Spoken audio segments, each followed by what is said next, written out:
ఈ ప్రపంచాన్ని ఎలా కాపీ చేస్తావో దాన్ని ఎక్కడో అక్కడ అలాగే పేస్ట్ చేయాల్సిందే. ఎందుకంటే నీ జీవితం నీ చేతుల్లోనే కాదు, కాస్త ఆలోచిస్తే నీ కీప్యాడ్లో కూడా ఉంటుంది.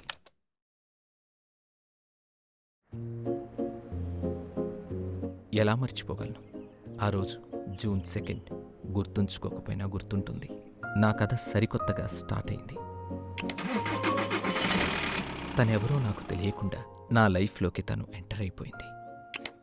Just in one glance.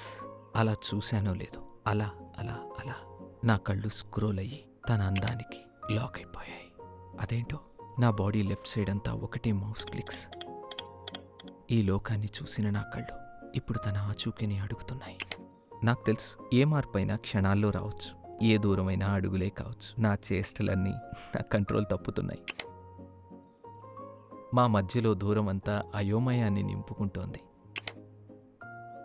పుట్టే ప్రతి ఆలోచన తన వైపుకే షిఫ్టింగ్. అదేదో బర్త్ రైట్ లాగా. పుస్తకంలోని పాత పేజీలన్నీ కొత్త అక్షరాలతో ఎగిరెగిరి పడుతున్నాయి. పోనీ పనిలో శ్రద్ధ పెడదామా అంటే రాసే ప్రతి ప్రోగ్రాం బ్యాక్ స్పేస్లోకి జారుకుంటోంది. ఇష్టమైన ఇల్లు కూడా జైల్లా కనిపిస్తోంది వింతగా. ఈ మోయలేని తీయని భారం నుండి ఎస్కేప్ అవుదామనుకున్నా. అప్పుడు నా మనసు మౌనంగా ఓ కబురు పంపింది. నా హృదయం అంతా తన రూపమే ప్రింట్ అయిందని. మామూలు నవ్వులు కూడా ఇళయరాజా రొమాంటిక్ సాంగ్సేనా? అరే, what is this musical magic?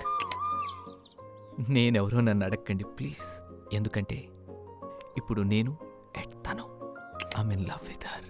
ఇకపై ఎక్కువసేపు ఎక్స్క్లమేషన్లో ఉండకుండా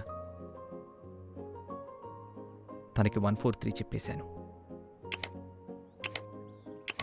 మీకు తెలుసా, మేమిద్దరం ఒకరికొకరు ప్లస్, ఒకరు లేక ఒకరు మైనస్. ఆల్టర్నేట్ ఆప్షన్స్ లేకుండా మా ప్రేమకి పెద్దలు ఓకే చెప్పేశారు. ప్రపంచమంతా డిలీట్ చేసేసి మేమిద్దరమే ఉండిపోవాలనే స్వార్థంలో మా ప్రేమకి హ్యాపీ ఎండింగ్ ఇచ్చేశాం. పెళ్లి ఆల్బమ్ని ఓపెన్ చేసేసాం.